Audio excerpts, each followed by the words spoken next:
He saw it first as a shadow with two tails, cutting across the Solomon sky like nothing he had ever trained to fight. Tetsuzo Iwamoto had spent a year believing the Zero was untouchable. Then came this strange twin-bodied machine, too heavy to turn, too big to dance the way honor demanded. His squadron laughed at first. They should not have. Within months, that laughter turned into something closer to dread. Pilots who once chased American planes into tight, honorable duels found themselves alone in empty sky, waiting for an enemy that struck from above and vanished before a single shot could answer.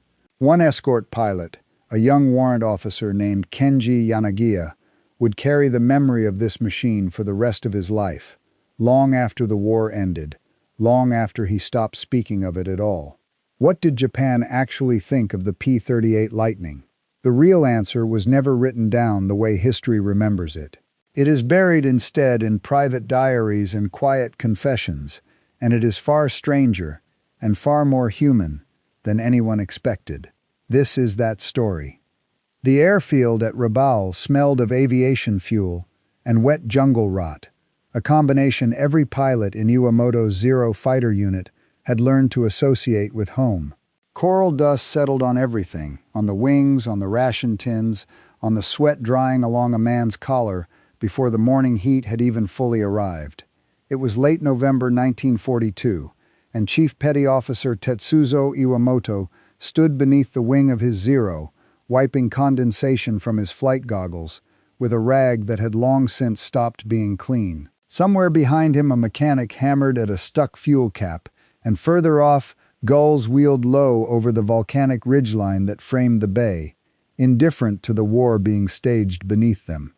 Iwamoto was 25 years old, broad-shouldered for a Japanese pilot of his generation, with the kind of quiet, unblinking stare that made younger flyers nervous around him. He rarely spoke during briefings unless asked a direct question, and even then his answers came clipped, exact, stripped of anything resembling comfort or reassurance. He had already shot down more enemy aircraft than most men in the squadron combined, first over China, then over New Guinea, then over the churning waters of the Solomon Sea. He did not consider himself lucky. He considered himself correct.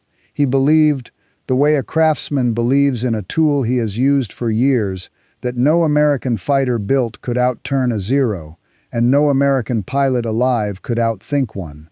It was not arrogance in the way outsiders might imagine it. It was simply the accumulated weight of 100 confirmed engagements, each one ending the same way, with an American aircraft falling and a Zero climbing home. That belief had carried the Imperial Japanese Navy Air Service through a year of stunning victories, and it was about to be tested by something none of them had seen before. The first reports came filtering up through squadron intelligence in vague, almost dismissive language.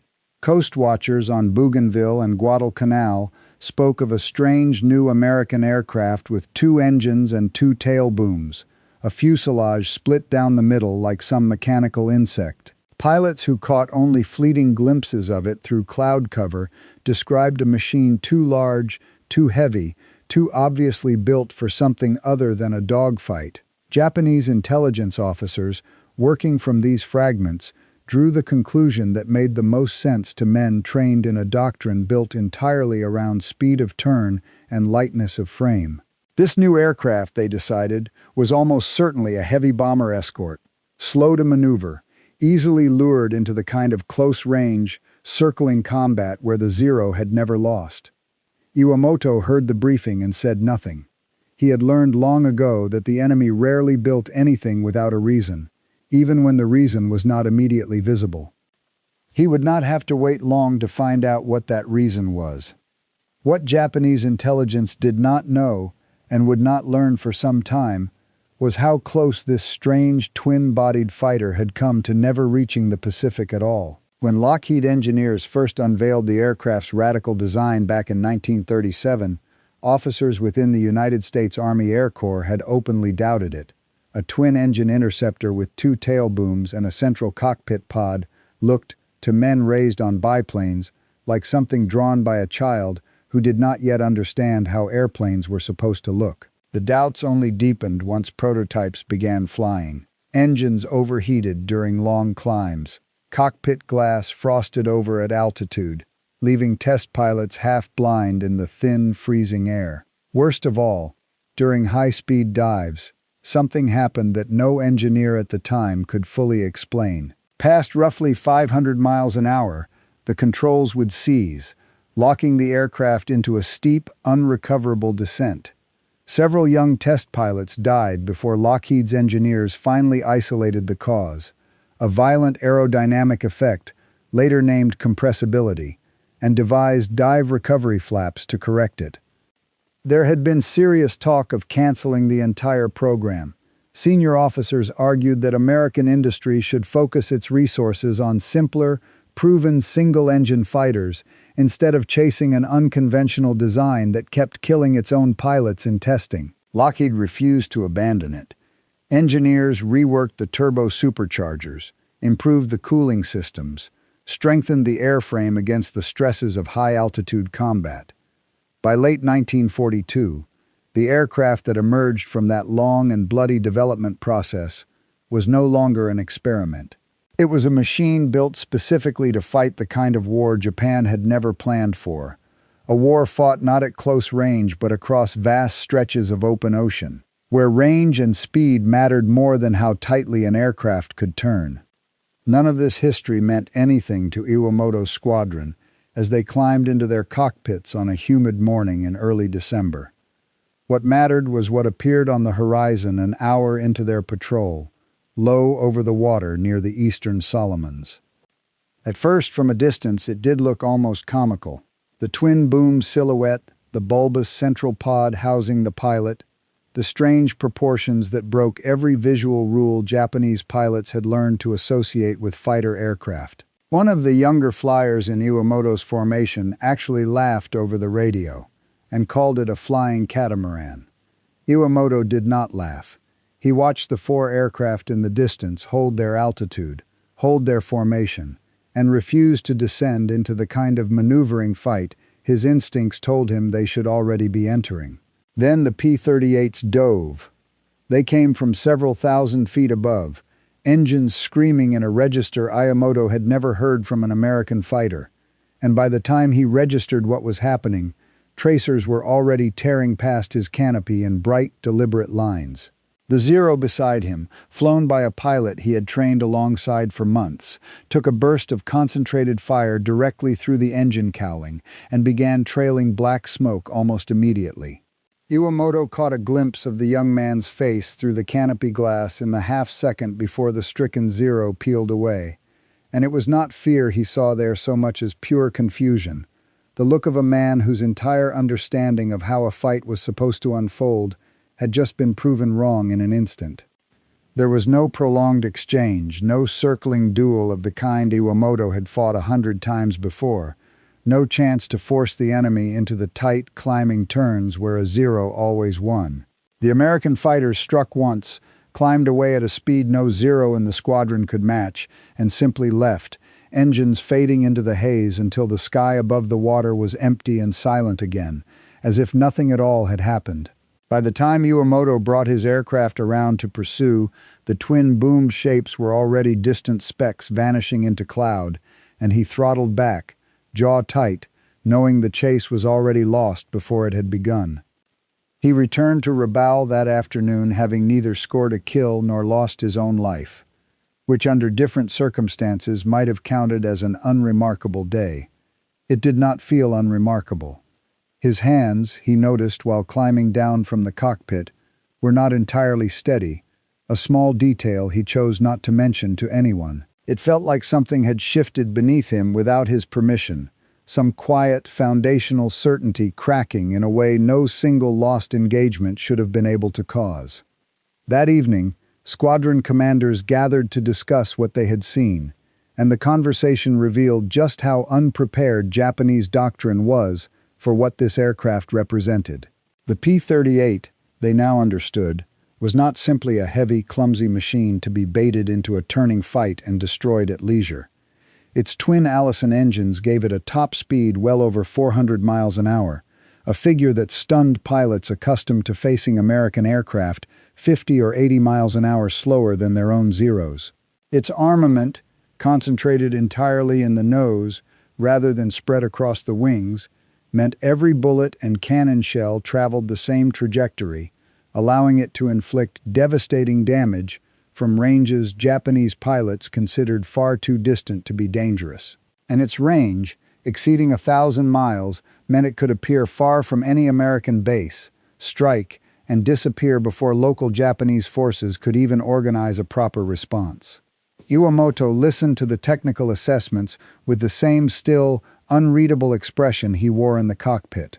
He was not a man given to dramatic pronouncements, but he understood, perhaps more clearly than the officers presenting the briefing, that something fundamental had changed.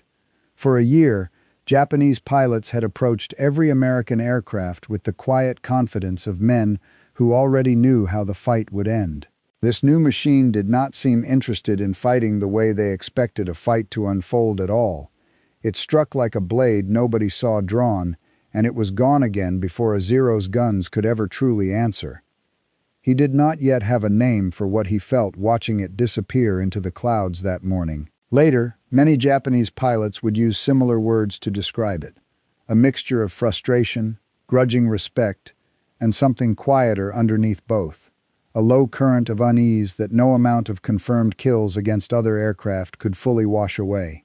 That night, lying under his mosquito netting with the distant thud of surf against the volcanic shoreline, Iwamoto found himself replaying the engagement in his mind, not the moment of fire, but the moment just before it, the strange stillness of 4 aircraft holding formation at altitude, refusing to be provoked into the fight he had already decided they would lose.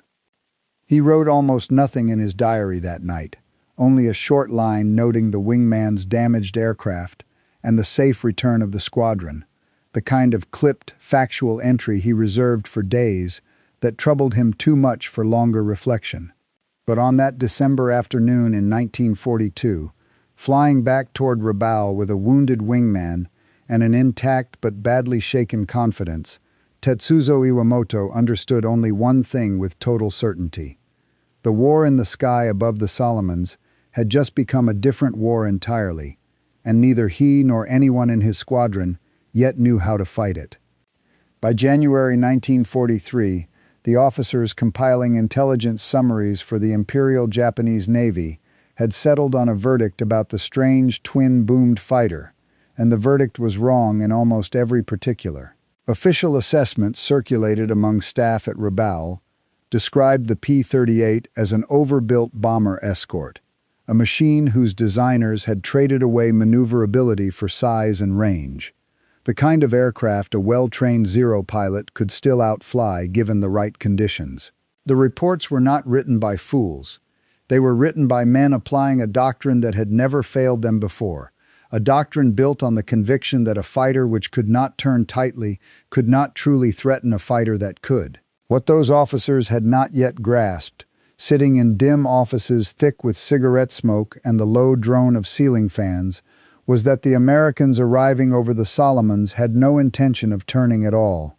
Tetsuzo Iwamoto flew nearly every week that winter and spring, and each encounter with the P-38 taught him the same lesson from a slightly different angle. The Americans had built an entire tactical doctrine around avoiding exactly the kind of fight Japanese pilots wanted to force. Squadron leaders among the American units, most of them young men barely out of flight school themselves, had drilled a single principle into their pilots until it became instinct: dive from altitude, fire one disciplined burst, and climb away before the enemy could respond. Never linger, never turn with a Zero. Let speed and surprise do what maneuverability could not. For Iwamoto and men like him, this was more than an unfamiliar tactic. It was something close to an insult. Japanese naval aviators had been raised, quite literally from their earliest training days, on a code that valued the duel, the direct test of skill between two pilots willing to match maneuver for maneuver until one proved superior. A Zero pilot who refused such a contest was considered a coward. An enemy who refused it was, at first, simply considered lesser. a man too frightened of a fair fight to attempt one. It took months of costly encounters for Japanese pilots to understand that the P-38 crews were not refusing the fight out of fear. They were refusing it because refusing it was how they intended to win, and the distinction mattered more than Japanese doctrine had ever allowed for. Iwamoto began to notice a pattern in his own squadron's radio chatter after engagements, a kind of frustration that had nothing to do with casualties and everything to do with a wounded sense of how war was supposed to be conducted.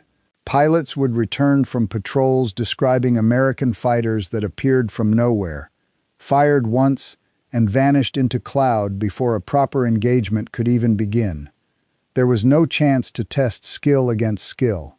There was only the sudden shock of gunfire, the burning smell of a damaged engine, and the long, humiliating flight home wondering whether the enemy pilot had even been skilled at all, or simply lucky enough to dive from the right altitude at the right moment. Some of the younger pilots began describing an emotion they struggled to name in the language of honor they had been raised with.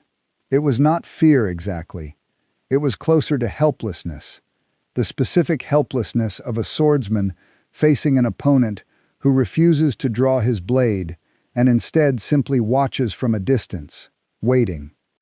Iwamoto experienced this pattern firsthand on a patrol in early March, one of several encounters that spring that hardened his understanding of the enemy's method.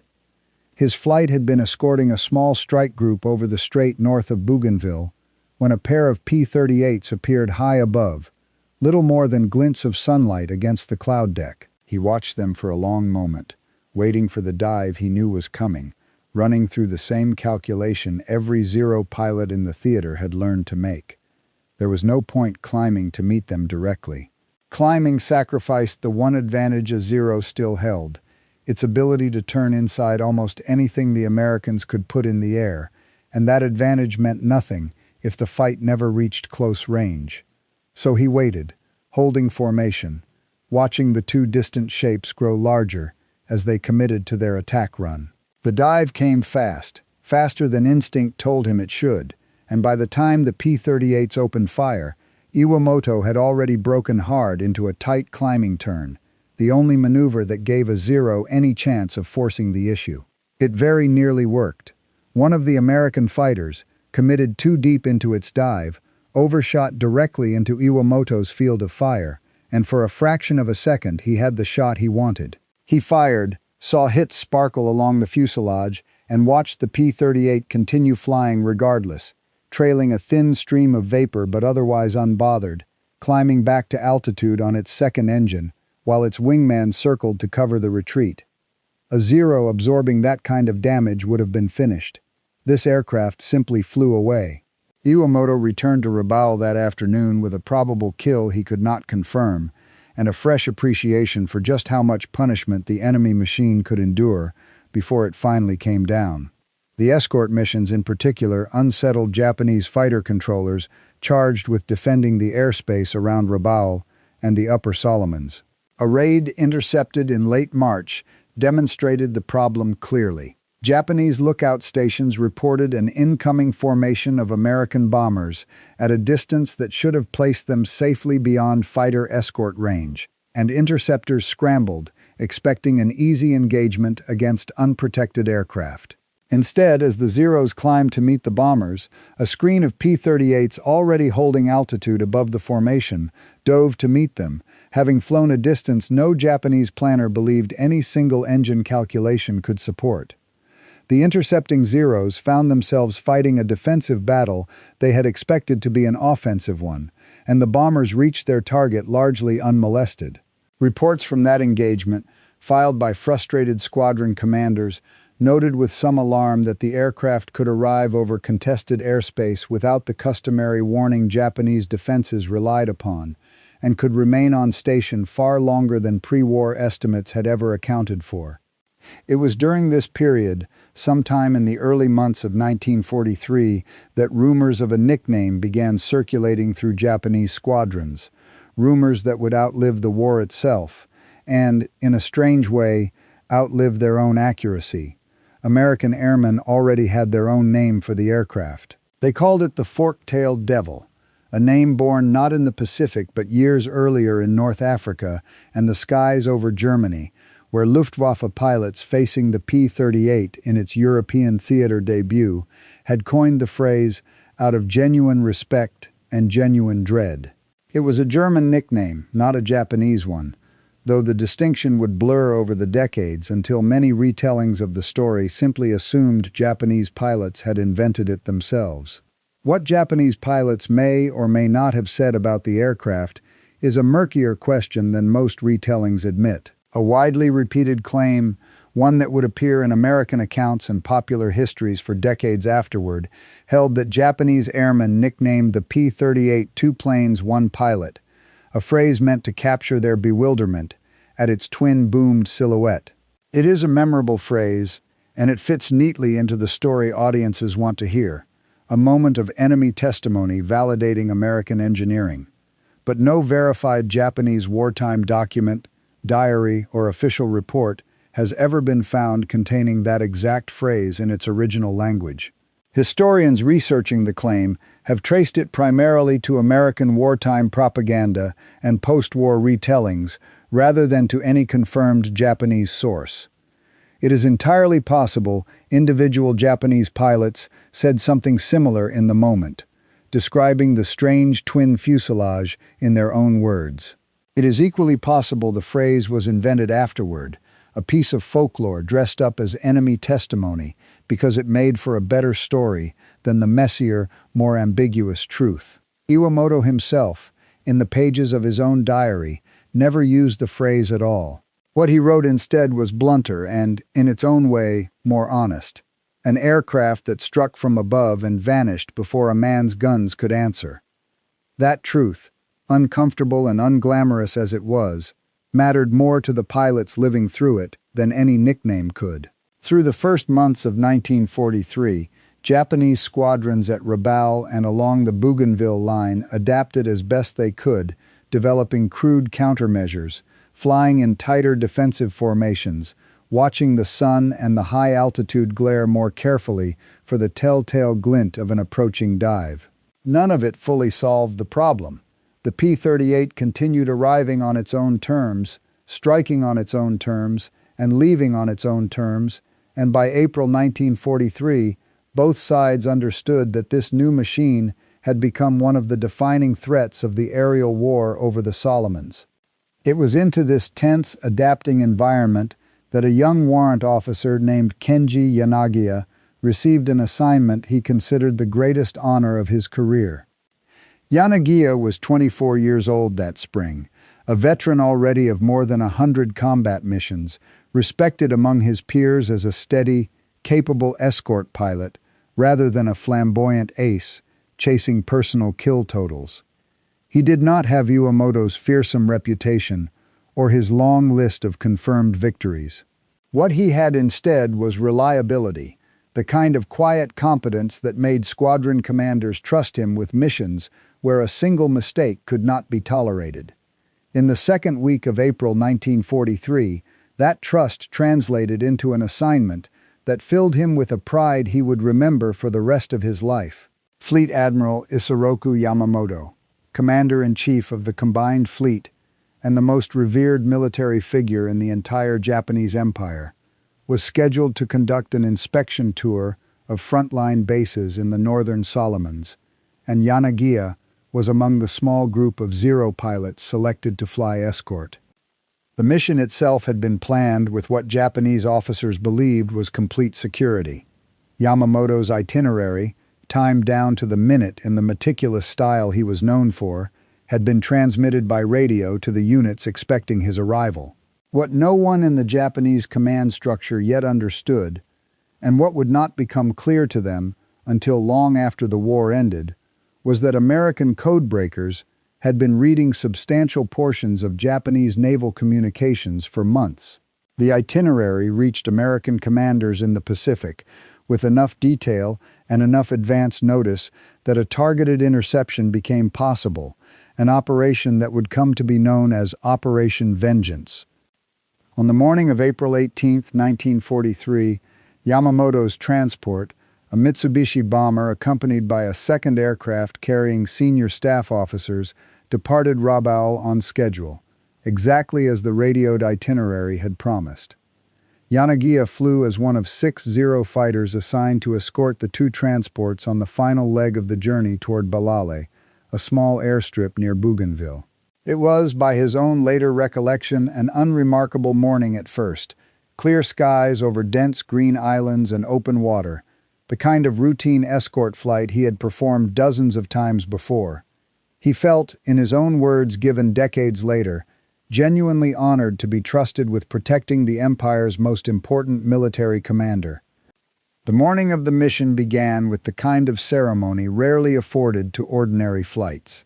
Yamamoto himself, dressed in his customary pale green summer uniform, boarded the lead transport with the calm, almost ceremonial precision that had defined his public bearing throughout the war. Yanagiya remembered the admiral's punctuality specifically, the way the entire schedule moved with the exactness of a man who treated time itself as a kind of discipline, departing Rabaul at the exact minute the itinerary specified, not a moment earlier or later. The escort formation took up positions around the two transport bombers, 3 Zeros on each side, climbing out over water so calm and so brilliantly blue that Yanagiya would later describe the morning as one of the most beautiful he had ever flown. That beauty, he came to feel afterward, made what followed feel almost obscene by comparison. That sense of honor lasted perhaps 20 minutes longer than it should have. As the small formation approached the Bougainville coastline, American P-38s, having flown an extraordinary distance over open ocean at wave-top altitude specifically to avoid detection, climbed suddenly out of the haze and dove directly toward the transport aircraft. Yanagiya and the other escort pilots reacted immediately, but immediate was not fast enough. The P-38s had timed their approach with a precision that left almost no margin for the Zero pilots to intervene before the attacking aircraft were already in firing position. Yanagiya banked hard, attempting to place himself between the incoming fighters and Yamamoto's bomber, and in the chaos of the following seconds, watched tracers rake across the Mitsubishi's fuselage. The bomber carrying the fleet admiral rolled, trailing smoke, and went down into the jungle canopy below. Yanagiya himself was wounded in the exchange, a bullet grazing his arm as he fought to engage the attacking fighters. But by then, the outcome had already been decided. The P-38s, having accomplished exactly what they came to do, disengaged and turned for home, once again vanishing before a proper fight could ever be joined, the same maddening pattern Japanese pilots had learned to dread throughout the preceding months. Word of Yamamoto's death spread through the Japanese command structure with a mixture of grief and disbelief that bordered on denial.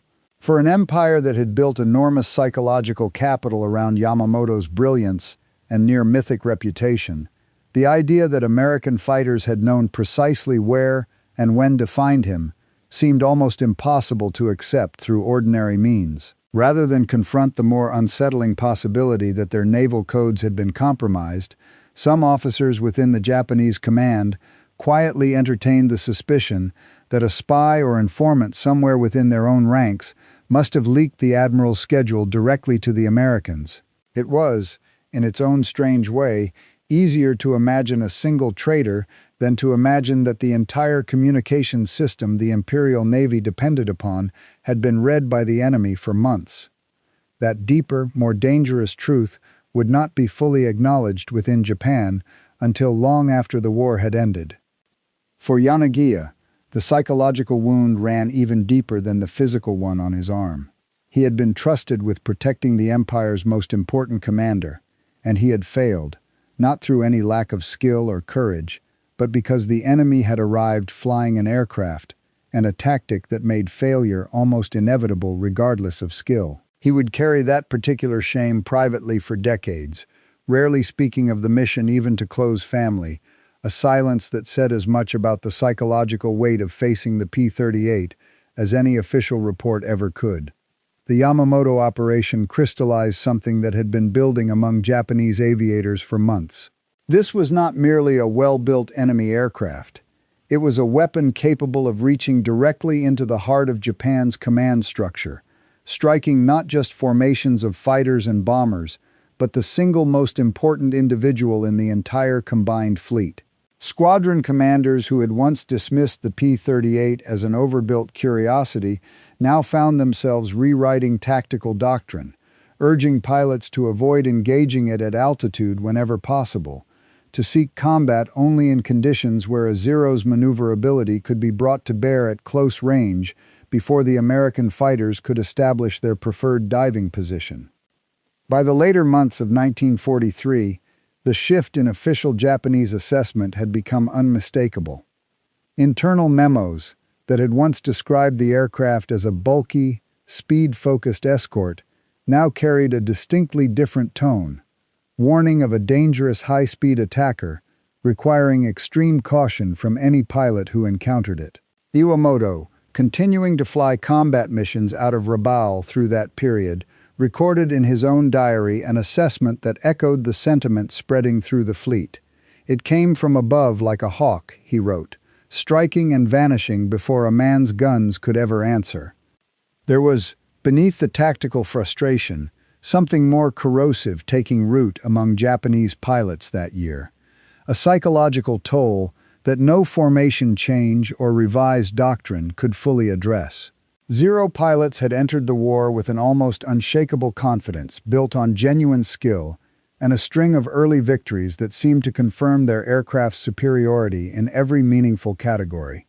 Facing the P-38 chipped away at that confidence in a manner unlike any previous encounter with American forces. It was not that Japanese pilots suddenly became incapable fighters. Individually skilled aviators like Iwamoto continued to score victories against American aircraft of every type throughout 1943, and experienced Zero pilots who understood the P-38's weaknesses could still exploit them under the right conditions. But the sheer unpredictability of the aircraft, its ability to appear seemingly from nowhere, strike, vanish into cloud, and reappear minutes later from an entirely different direction, created a lingering mental strain that many veteran pilots described feeling for the first time in the war. That strain manifested in small, telling ways. Pilots who had once flown with aggressive confidence began hesitating fractionally longer before committing to an attack, a pause that cost nothing in most encounters but occasionally proved fatal against opponents willing to exploit any moment of doubt. Squadron mechanics noted more damaged aircraft returning from patrols, testament to the P-38's ability to absorb punishment that would have destroyed a Zero outright, forcing Japanese pilots into the uncomfortable position of watching a wounded enemy limp away to fight another day. It was, as more than one Japanese veteran later admitted, a strange kind of respect mixed uneasily with resentment, the grudging acknowledgement that an aircraft they had once mocked as an ungainly, overbuilt brute had proven itself something else entirely, a machine built for a kind of war Japan had never trained its pilots to fight. Some pilots described a specific, almost superstitious wariness that crept into their patrols that year, a habit of scanning the empty upper sky far more often than doctrine strictly required, eyes narrowed against the glare at altitudes where a diving fighter might otherwise slip in unseen. Younger pilots arriving fresh from training in Japan, raised on stories of the Zero's invincibility from the early war years, often needed only a single encounter with the P-38 to have that inherited confidence quietly, permanently altered. Veterans like Iwamoto tried, not always successfully, to pass along the hard-won lessons of the preceding months, insisting that the aircraft could still be beaten by pilots willing to force it into low-altitude, close-range engagements, where its size and weight became liabilities rather than advantages. The advice was sound, and it worked often enough to keep Japanese squadrons fighting effectively through the rest of 1943. But sound advice did little to erase the deeper unease that had settled over the theater, the sense that the enemy had found a way to make Japanese skill, however considerable, no longer the deciding factor it once had been. By the time the fighting in the Northern Solomons finally began shifting decisively against Japan later that year, both Iwamoto and Yanagiya had learned, in their own very different ways, exactly what the P-38 Lightning represented. For Iwamoto, it was a puzzle to be studied and, wherever possible, defeated through skill and careful tactics, a professional challenge he approached with the same cold precision he brought to every engagement. For Yanagiya, it had become something closer to a wound that never fully closed, a single morning over Bougainville that would define the rest of his life long after the guns finally fell silent across the Pacific. By the closing months of 1943, the transformation in official Japanese thinking about the P-38 Lightning was complete.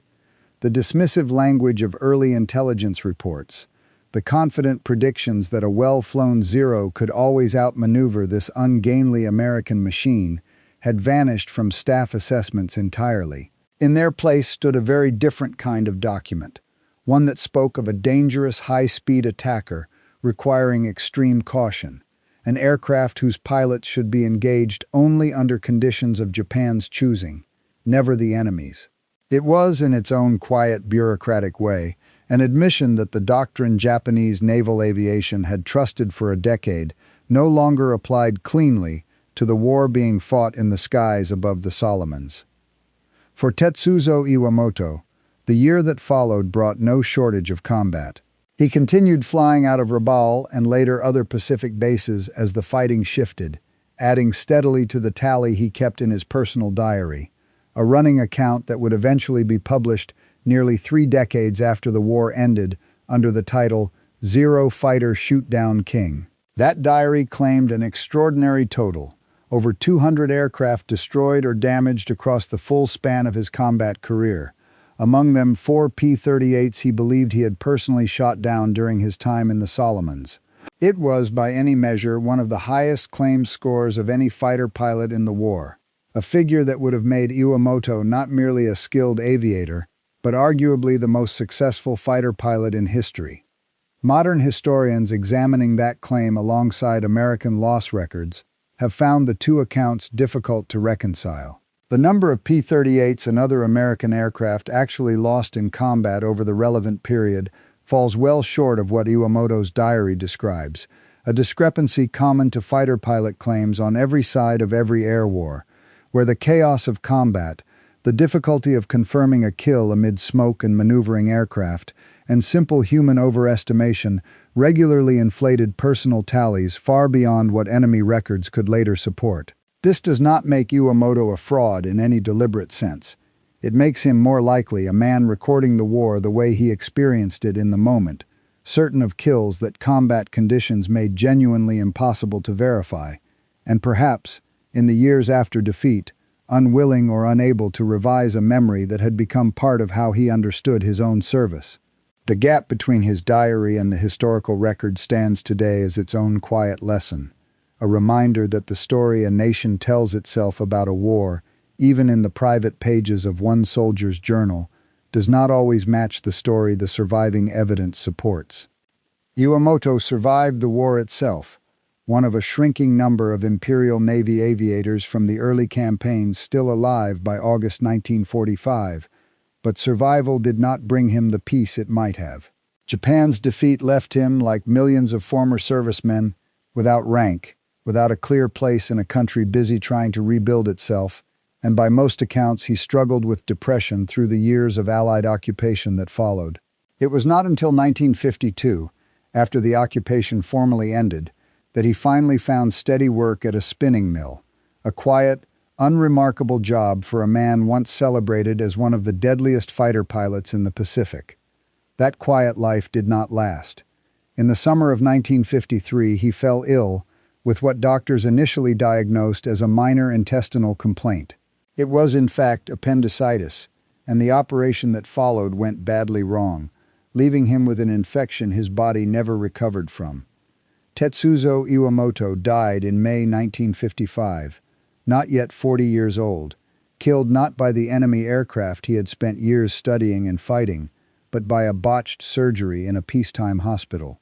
It was an ending with no drama and no glory, the kind of death that rarely appears in the retellings of famous aces, and perhaps, in its plainness, a truer reflection of what the war actually cost the men who survived it than any tally of confirmed kills ever could be. Kenji Yanagiya's path after April 1943 could not have looked more different from Iwamoto's. He recovered from the wounds suffered during the Yamamoto ambush and continued serving through the remainder of the war, but those who knew him during this period would later describe a man who rarely spoke about the mission that had defined his service more than any other. It was not a subject he raised, and it was not a subject his fellow pilots pressed him on. Within the tightly bound culture of Japanese military honor, failing to protect the empire's most important commander was not the kind of failure a man discussed casually, even when every officer who understood the tactical situation recognized that no group of 6-0 fighters, however skilled, could reasonably have stopped a surprise attack executed with that degree of precision. Yanagiya understood this logically. He carried the shame anyway, the way certain wounds settle into a person regardless of what reason has to say about fault. He survived the war, one of the few members of that escort formation who did, and for nearly 30 years afterward maintained an almost complete silence about the events of that April morning over Bougainville. It was not until the mid-1970s that a Japanese non-fiction writer, working to document the full history of the Yamamoto mission, finally persuaded Yanagiya to describe what he remembered. The interview that resulted became one of the few detailed first-hand Japanese accounts of the ambush, a document historians would rely on for decades afterward whenever they tried to reconstruct exactly what happened in those final chaotic minutes before Yamamoto's bomber went down. The most striking chapter of Yanagiya's post-war life came later still. In 1988, well into his 60s, he traveled to the United States at the invitation of the National Museum of the Pacific War in Texas, where he met the American pilots who had flown the mission that killed Yamamoto 45 years earlier. It was an extraordinary meeting by any measure, the last surviving defender sitting across from the men whose attack he had failed to stop, all of them by then old men themselves, separated from that morning by decades of peace neither side could have imagined while the war still raged. Witnesses to the meeting recalled a strange, careful courtesy in the room, old airmen shaking hands who had once tried, with everything their aircraft and training could offer, to kill one another over a stretch of ocean neither side had ever expected to become so famous. Yanagiya answered questions about the formation, about the exact angle of the attack, about the seconds before Yamamoto's bomber rolled and went down, details he had kept private for 3 decades, suddenly spoken aloud to the very men who had been on the other end of that morning. Accounts of the meeting describe something closer to mutual respect than lingering hostility, old airmen from opposite sides of a war long since settled, comparing memories of an engagement that had shaped the rest of their lives in ways few people outside that formation could ever fully understand. For a man who had carried his failure in silence for 30 years, it was as close to resolution as history would ever offer him. What Japan ultimately learned about the P-38 Lightning, then, was never a single clean lesson delivered in one dramatic moment. It arrived in pieces, gathered across more than a year of costly encounters, from Iwamoto's early dismissal outside Rabaul to the reluctant respect recorded in his own diary, from the confident predictions of 1942 intelligence officers to the far more cautious warnings issued by late 1943. It arrived, most painfully of all, in the wreckage of a single transport bomber over Bougainville, where a machine Japanese planners had once mocked as slow and overbuilt, proved itself capable of reaching directly into the heart of the Empire's command structure and changing the course of the war in a matter of seconds. The nickname history remembers, Fork-tailed Devil, belonged to German pilots who faced the aircraft first. The other nickname, the one popular retellings insist Japanese airmen coined themselves, may never have been spoken in those exact words by any Japanese pilot at all, a piece of wartime folklore that outlived its own uncertain origins. What Japan actually thought of the P-38 was rarely so tidy as a clever phrase. It was closer to what Iwamoto wrote in his own unglamorous words, a hawk that struck once and vanished before the guns could answer, and closer still to the silence Kenji Yanagiya carried for 30 years, a silence that said, in the end, More about the true weight of facing this aircraft than any nickname, real or invented, ever could. By the war's final year, the P-38 had become simply one part of an overwhelming weight of American air power that Japan could no longer match in any category, a fact that made the earlier debate over nicknames and tactics feel almost quaint in hindsight. Newer, faster American fighters arrived by the hundreds, flown increasingly by pilots with more training and more experience than the exhausted, thinning ranks of Japanese naval aviation could any longer put forward. The particular fear the Lightning had once inspired became simply one thread woven into a much larger unraveling, but it had been, in its own time, one of the first true warnings that Japan's early confidence in the air had been built on foundations the enemy was actively learning to dismantle. For the men who flew against it during those uncertain months of 1942 and 1943, before American industrial power made the outcome inevitable, the Lightning had already taught its harshest lesson. Skill alone, however considerable, was no longer enough to guarantee survival in a war being reshaped by machines built for a kind of combat Japan had never trained its pilots to face. Iwamoto learned that lesson through the cold, professional language of tactics and diary entries, a puzzle he studied until the war itself ended around him. Yanagiya learned it in a single, unbearable morning over Bougainville, and carried the weight of that lesson quietly for the rest of his life. Between them, in the space of two very different men shaped by the same strange, twin-boomed aircraft, lies the truest answer to what Japan actually thought of the P-38 Lightning. Not a clever nickname, not a line of wartime propaganda, but a hard, complicated respect earned one costly encounter at a time.